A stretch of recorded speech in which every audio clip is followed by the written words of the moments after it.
fundamentos vão estar fortes e alicerçados. Bem, vamos estar falando acerca de uma só carne. O que é ser uma só carne? Gênesis capítulo 2, o verso de número 24 diz assim: portanto deixará o homem a seu pai e a sua mãe, unir-se-á a sua esposa, e serão os dois uma só carne. Bom, unir, como nós vimos no original, seria tornar em um, colar, cimentar. Então, uma só carne é o resultado de duas pessoas se dando uma à outra o tempo todo, preferindo satisfazer um ao outro totalmente do que satisfazer a si próprio. Queridos, isto é o que Deus havia planejado: inteireza, serem apenas um. E quando nós não entendemos isso, queridos, quando nós não entendemos isso, por muito pouco há discórdias. Eu tenho certeza que muitos de nós já passamos, e talvez você viva isso no dia a dia. Às vezes por causa de uma besteirinha, às vezes por causa de nada, surgem grandes discussões, discórdias, sabe? Momentos que eram para serem momentos tão gostosos, de harmonia, de alegria, se tornam em grandes conflitos, em situações constrangedoras, onde há discussão, aonde geram-se até mesmo mágoas e rancores por causa de nada, porque um não quis ceder a vez ao outro, porque um não quis fazer o gosto do outro, porque um não quis se doar ao outro. Mas uma só carne é isso. Queridos, eu estava aproximadamente uns 2 anos em um restaurante no Rio de Janeiro, eu e minha esposa, e o restaurante estava bastante cheio, as mesas bastante próximas, e nós não pudemos deixar de observar um casal que se assentou ao nosso lado. O garçom lhes trouxe o cardápio, e então eles escolheram a refeição que iam fazer. E nessa refeição vinham fritas, batatas fritas. Então nós ouvimos ela dizer assim: bom, bem, eu quero as fritas cortadas assim em palito, compridinhas. E ele dizia: não, eu quero quadradinha. Ela dizia: não, compridinha, quadradinha. E o garçom ali esperando, e um compridinha e o outro quadradinha. Aí então, que como ele é o homem, disse: não, 3 quadradinhas e pronto. O garçom foi, eles ficaram ali, conversa, daqui a pouco chega a refeição. Quando chegou a batatinha, e ela estava quadrada, essa mulher mas ficou num nervoso, numa ira. Eu não falei, eu quero essa batata comprida, eu não quero quadrada, eu quero comprida e pronto. Ah, então não vou comer, então não coma. Ela jogou a tromba em cima da mesa, fechou a cara, bico caído em cima da mesa, e ele disse: você não vai comer? Não vou comer. Tudo bem, 2 filés enormes, e ele come. Não vai comer, bem? Não vou comer. Queridos, veja que situação. Um momento que era para eles desfrutarem de uma harmonia, um momento tão prazeroso, um casal no restaurante. Queridos, sabe o que aconteceu? Ele não conseguiu comer tudo, ou seja, acabou gastando um dinheiro desnecessário. Eles que eram para ter desfrutado um momento gostoso, acabaram ficando ele comendo e ela brava. Ela foi embora com fome para casa. Talvez, é muito provável que tenha ido dormir com fome, brava, rancorosa, talvez tenha ficado magoada por causa do formato de uma batata. Sabe, amados, pequenas coisas que podem mudar o nosso dia a dia, coisas que podem transformar aquela noite que foi um terror numa noite tão gostosa. Sabe, é como o casal que quer sair final de semana e diz: bem, vamos ao shopping? Ela diz: ah não, bem, eu queria ir no Horto. Ah não, bem, vamos ao shopping. Ah não, mas já fomos ao shopping semana passada, vamos no Horto. Vamos no shopping, vamos no Horto, vamos no shopping. Querido, sabe o que acontece? Se eles forem para o shopping, ela vai com a tromba desse tamanho, brava. Se eles forem para o Horto, não é assim? Aí ele no shopping, vendo as vitrines, olha bem, olha que molinete bonito. Bravo, uma arara, uma fera. Se eles forem para o Horto, Se ele foi pro outro, né? Não teve jeito, ela venceu, foi pro outro. Ela, ai, vem que arara linda. Não gostei. Não é? Quer dizer, acabam não aproveitando o passeio, não aproveitam. Se eles forem tanto para o shopping como para o horto, não vão tirar proveito nenhum. Agora, queridos, sabe o que é isso? É porque cada um fica puxando a sardinha para o seu lado. Queridos, quando cada um puxa a sardinha para o seu lado, sabe o que acontece? Um dos dois fica sem sardinha. Agora, quando um empurra a sardinha para o lado, não, bem, come você, que sabe o que acontece? Os dois comem a sardinha. É isso que acontece. Você imagina a mesma situação? Ele diz assim, ah, bem, eu queria ir para o horto. E ela diz, ah, bem, eu queria ir para o shopping. Aí ele diz, ah, não, tudo bem, então vamos para o shopping. Ah, não, bem, você queria ir para o horto, né? Nós fomos para o shopping semana passada. Vamos então para o outro que você quer. Não, vamos para o shopping que você quer. Vamos para o horto que você quer. Olha que coisa linda, queridos. Queridos, tanto faz, se eles forem para o horto, vão os dois felizes. Se forem para o shopping, vão os dois felizes. Então é isso ser uma só carne. Ser uma só carne é isso. É um buscar o tempo todo satisfazer ao outro. Sabe, se anular, para que possam viver bem, se doarem um ao outro o tempo todo.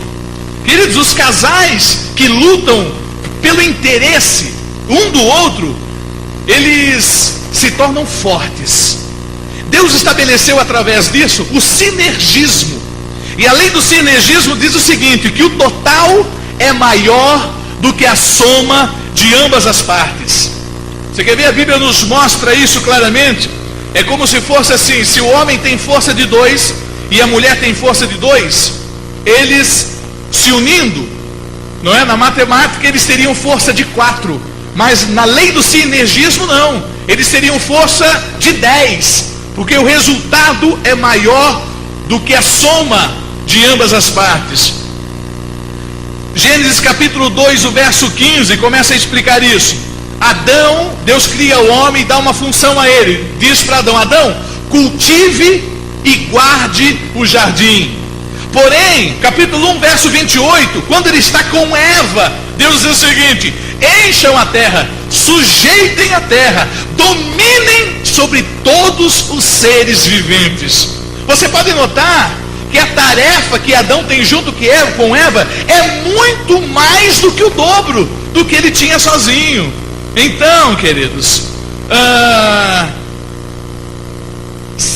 não somente Deus sabe disso, saiba que o diabo também sabe disso. Porque quando um casal luta um contra o outro, quando um casal puxa a sardinha cada um para o seu lado, sabe, queridos, quando você puxa com força de 2 para um lado e o outro puxa do outro lado, as forças se anulam. Porém, quando ambos puxam na mesma direção, aí eles se tornam fortes e vencem as barreiras. Satanás sabia disso. Sabe, queridos, ele esperou um momento de separação de Adão e Eva. Ele esperou um momento em que os dois não estavam juntos. Queridos, você acha que dentro de um jardim, tendo apenas 2 seres humanos, você acha que quanto tempo Adão ficava longe de Eva? Eu posso lhe afirmar que muito pouco tempo eles se separavam. Porém, Satanás esperou o momento exato. Esperou um momento de separação. O momento em que Eva estava sozinha para então atacá-la.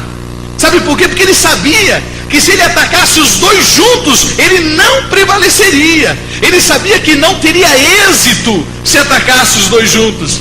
Sabe por quê? Porque quando um casal se separa, eles se tornam vulneráveis, eles se tornam alvos fáceis. Sabe como que um casal se separa hoje? Fica sem conversar uma semana inteira, 15 dias na mesma casa, sem conversarem, dormindo em cama separada. Ela põe ele para o sofá, vai para o sofá, vai dormir no quarto das crianças, sabe? Vão para as compras sozinho, vão para os passeios sozinho. É exatamente isso que o seu inimigo quer que você faça. Que você se torne um alvo fácil para a serpente. Sabe, quando nós estamos separados, é muito fácil da serpente trabalhar na nossa mente, nos nossos sentimentos. Sabe, trazendo um ex-namorado, sabe, trazendo alguém, lhe apresentando alguém que parece ser tudo que o banana do seu marido não é mais, que parece ser tudo o que a sua mulher, que já ganhou uns quilinhos a mais, já não é mais para você. Vem lhe apresentar alguém disposto a lhe acariciar, a lhe ouvir, tudo que o seu cônjuge já não é mais para você. São nesses momentos de separação que ele atua nas nossas vidas. Por isso eu quero lhe dizer, você que está me ouvindo, sabe, você que está me escutando, eu quero lhe dizer o seguinte: não se separe por nada, não saia da sua cama por nada, não importa o que aconteça.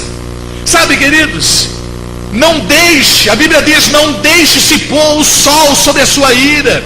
Sabe, não importa o que aconteceu, não importa quem é culpado, não importa. Sabe o que você faz? Pise na cabeça da serpente, dê um tapa na cara do seu inimigo. Sabe o que você faz? Vai até o seu cônjuge, não importa se foi ele ou se foi ela que errou, não importa, vá até lá, peça perdão, se humilhe, se arrependa, não saia da sua cama. Meu irmão, você que está me ouvindo, quem tem que sair da sua cama não é você, quem tem que sair da sua cama não é o seu cônjuge, quem tem que sair da sua cama é a serpente, é o seu inimigo que tem que sair de lá.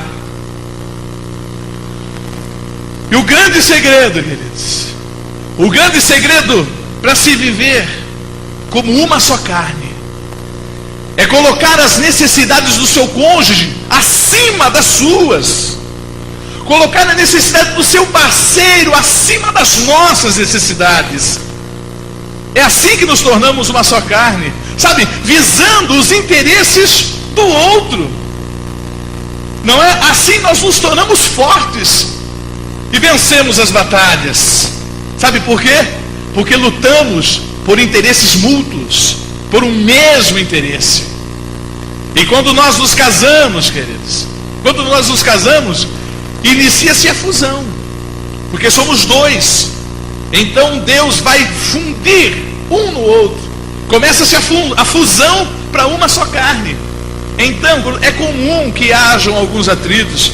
Sabe, você que está nos primeiros meses de casamento, talvez você esteja no primeiro ano do seu casamento, e sabe, começaram a ter alguns atritos. Sabe, isso é muito comum. Na fusão é comum que hajam atritos, porque vocês eram pessoas independentes, moravam com seus pais ou moravam sós, e agora vocês têm que levar uma vida compartilhada. Apesar de serem uma só pessoa, mas são duas cabeças. Sabe, vocês andavam por caminhos diferentes e agora tem que dividir um mesmo caminho. Não é fácil dividir a escova de dente, não é fácil dividir a mesma cama, não é? E isso muitas vezes geram atritos. Porém, queridos, isso é muito comum, atritos, arranhões. Sabe, é muito comum que o tempo esquente de vez em quando, não é? Mas isso é até que ocorra os ajustes necessários. Mas esse relacionamento, ele tem que ser amadurecido. Esse relacionamento, ele tem que ser alimentado. Não é simplesmente casar e deixar a coisa ir do jeito que vai, não. Você tem que fazer a sua parte. Sabe, você tem que deixar essa vida de individualismo e fazer a sua parte, a se ajustar, alimentar. Sabe, com um diálogo franco, diálogo aberto, sabe, com sinceridade, com companheirismo, confirmando o seu amor. Sabe, não somente com palavras, mas também com atitudes. Então, escreva um bilhete, compre um presente, leve uma rosa, saiam juntos para jantar, trate de meu bem, de meu amor.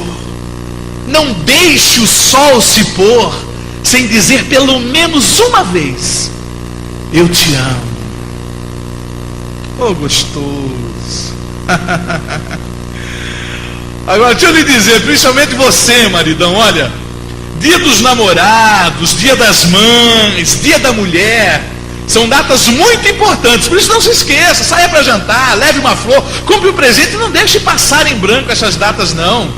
Mas olha, aniversário da esposa e aniversário de casamento, perigo, não se esqueça. Se você quiser deixar ela profundamente magoada, arrasada, se sentindo um trapo, se esqueça do casamento dela, do aniversário dela e da data de aniversário de casamento. Mas se você quer viver bem, por favor, anote na sua agenda, põe na secretária eletrônica, não se esqueça disso. Graças a Deus. Gênesis capítulo 22 e o verso de número 25 diz assim: e ambos estavam nus, homem e mulher, e não se envergonhavam. Note o que a palavra de Deus diz: estavam nus e não se envergonhavam. Queridos, essa palavra diz que eles estavam despidos fisicamente, mas não somente no físico. Eles estavam nus, e essa nudez fala de transparência. Eles estavam nus sentimentalmente, psicologicamente, eles estavam nus emocionalmente, eles estavam nus, queridos, espiritualmente. Sabe o que quer dizer isso? Eles não tinham segredos, eles eram transparentes e, sabe, não tinham do que se envergonhar. Transparência. Deus quer lhe dizer hoje, sabe, seja você mesmo. Querido, você que está me ouvindo, seja você mesmo, sabe, sem maquiagem, sem máscara, sem disfarces. Sabe, nós usamos muito isso enquanto estamos namorando, não é? Damos uma de galã, de romântico, às vezes damos até uma de rico, fazemos que temos o que não temos, muita fantasia, muita máscara. Mas quando nos casamos, não. Quando nós casamos, nós temos que ser nós mesmos, transparentes, nus. Nu fala de transparência, fala de ser você mesmo. Sabe por quê? Porque eu não sou essa pessoa aqui mesmo, queridos. Nós não somos quem somos de roupa, não é? Aí ele coloca a roupa, fica tudo apertadinho, tudo bonitinho, tudo no lugarzinho. Mas quando a gente tira a roupa, misericórdia, não é? A gente se transforma em outra pessoa. O mundo, o mundo até julga e trata melhor quem se veste bem. Por quê? Porque quando a gente está de roupa, a gente é assim. Nós não somos quem somos de verdade. Nós somos quem somos quando estamos nus. Aí nós somos nós mesmos. É o que Deus quer lhe dizer. Seja você mesmo. Sabe, você, querida, às vezes você tem vergonha do seu esposo. Sabe, às vezes tem vergonha até do próprio corpo. Às vezes você tem vergonha de dizer o que você pensa acerca de determinados assuntos. Às vezes você tem vergonha e pensa assim: se eu disser que eu penso isso, o que ele vai pensar de mim? Se eu disser que não concordo, o que ele vai achar? Aí nós nos trancamos e maquiamos as nossas emoções, maquiamos a nossa verdadeira personalidade. Mas sabe, essas coisas não duram muito tempo, queridos. Quando nós não somos nós mesmos, essas coisas não duram muito tempo. E chega uma hora que nós explodimos, porque ninguém consegue disfarçar, ninguém consegue atuar por muito tempo, ninguém consegue deixar de ser ela mesma por muito tempo. Por isso, na sua vida conjugal, no seu relacionamento com o seu cônjuge, seja transparente, rasgue o seu coração, os seus sentimentos, fale o que você pensa, o que você acha, o que você sente. Não se envergonhe do seu cônjuge. Aliás, não se esqueça, ela é a pessoa que você ama e que é amado por ela. Ele é a pessoa que te ama. Sabe, se houver alguma diferença, através da oração, através da conversa, vocês vão resolver, vocês vão jogar essas barreiras por terra. O caminho da transparência, de não se envergonhar do que somos, nos parece o melhor caminho para uma vida, para um relacionamento que prossegue firme. Continuando então, os casais, queridos, eles tendem a pensar em si próprios. Isso é coisa do ser humano. Tenta pensar em si próprio e acabam se esquecendo de que Deus tem tem que ser o centro da relação. E quando nós nos esquecemos que Deus é o centro da relação, nós acabamos nos tornando confusos quanto à identidade do nosso verdadeiro inimigo. E aí nós começamos a culpar ao outro. Ai, pastor, ele que é o culpado porque ele é um grosso, porque ele é um desumano. Não, pastor, ela que é culpada, porque ela é desatenciosa, porque ela é nervosa, porque... Sabe, quando nós perdemos a visão do reino, a visão das coisas espirituais, nós perdemos a identidade do verdadeiro inimigo. E esse é o problema. E somos levados a pensar que o problema é o nosso cônjuge. E normalmente, sabe o que acontece? Nós é quem somos culpados. E a palavra de Deus fala acerca disso. Diz assim, olha, antes de você tirar o cisco do olho do teu irmão, tire a trave primeiro dos seus olhos. Não é? Na maioria das vezes que nós achamos que o culpado é o nosso cônjuge, nós mesmos é quem somos culpados. Mas, na maioria das vezes, nós não reconhecemos a culpa. Ao invés disso, nós nos justificamos. Nós não reconhecemos. E muito menos temos coragem de confessar. Pois foi assim, queridos, que Adão e Eva perderam o seu lindo lar, o Éden. Porque quando eles erraram e comeram do fruto que Deus disse para eles não comerem, então Deus chegou no jardim gritando, Adão! E ele escondido, e Deus diz, Adão diz, eu estou nu, não posso sair. Ele diz, Adão, você comeu do fruto que eu disse para você não comer? Ele diz, não, Senhor, foi a mulher que tu me deste. E a mulher, Eva, foi você que comeu? Não, foi a serpente que o Senhor colocou aqui no jardim. Queridos, nenhum deles assumiu, nenhum deles se arrependeu, nenhum deles confessaram o seu erro. Mas sabe, queridos, Jesus, Ele nos mandou se humilhar, Ele nos mandou perdoar, Ele nos mandou amar, até mesmo o nosso inimigo. Pois quanto mais o nosso cônjuge, quanto mais aquele que, como diz Adão agora, é osso dos meus ossos e carne da minha carne. Queridos, o nosso cônjuge é a pessoa a quem amamos, sabe, a pessoa que somos amados por ela. Por isso, sabe, deixe o seu ego, sabe, deixe a sua autoridade, sabe, as suas razões, os seus motivos, larga isso de lado, deixe isso para lá, queridos.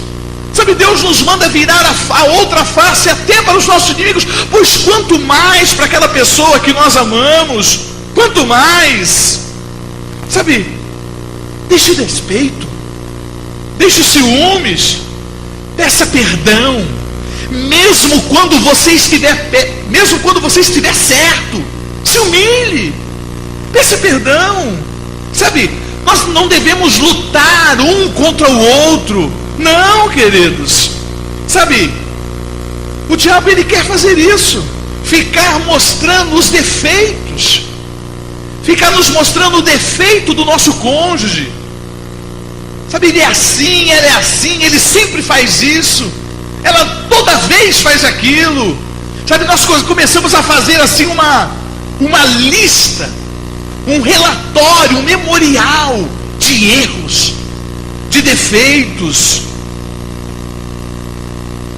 Vocês devem parar de achar que o seu cônjuge é o seu inimigo. Não, queridos. Sabe, comece a enumerar as qualidades. Pare um pouco de olhar somente os defeitos do seu esposo. Pare um pouco de olhar somente os defeitos da sua esposa.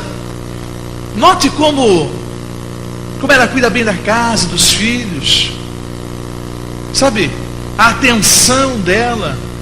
Eu tenho certeza que se você for enumerar, sabe, se você olhar bem para ela, sabe, o diabo ele tem pintado o seu cônjuge como a pessoa mais imperfeita deste mundo. Sabe, ele dizendo que você casou com a pessoa errada. Eu estou aqui para dizer que você casou com a pessoa certa. Olhe para ela com outros olhos. Sabe, comece a procurar. Sabe aquele jeito que te envolveu? Sabe aquele jeitão dele que te conquistou? Porque assim, ambos foram conquistados um pelo outro. Vocês se apaixonaram, estão lembrados? Eu sei que os anos podem ter passado. Eu sei que muita coisa pode ter mudado. Olha para ela. Você que está me assistindo agora, dá uma paradinha. Olha para o seu cônjuge. Olha para ele que está do seu lado, olha para sua esposa, olha para o seu esposo. Mas olha bem. Mas muda o olhar. Comece a olhar diferente. Sabe o que você vai ver? Que aquele mesmo homem, sabe aquele mesmo homem que te conquistou, sabe aquele mesmo jeito, lembra? Sempre quando ele parava assim, aquele jeitão, que rachava o seu coração. Sabe quando ele tinha oportunidade na igreja? Cumprimento a igreja com a paz do Senhor, seu coraçãozinho. Olha para ele. Ele continua aí. É o mesmo homem pelo qual você se apaixonou. Ele está aí, ele não mudou. O diabo tem tentado lhe mostrar ao contrário, mas olhe para ela. Lembra quando ela passava? Aquele jeitinho todo feminino, você ficava babando que nem um lobo, que nem um cachorro louco. É ela, olhe. Sabe aquele jeitinho de parar? Sabe aquele jeitinho de jogar o cabelo assim? Note. Ela pode ter ganhado algumas rugas. Sabe, ela pode ter ganhado alguns quilos. Mas ela está aí. A mulher pela qual você se apaixonou está aí. Ela não foi embora, ela não mudou. Abra os teus olhos. Que ambos abram seus olhos e comecem a identificar o verdadeiro inimigo. Parem de lutar um contra o outro e sejam felizes.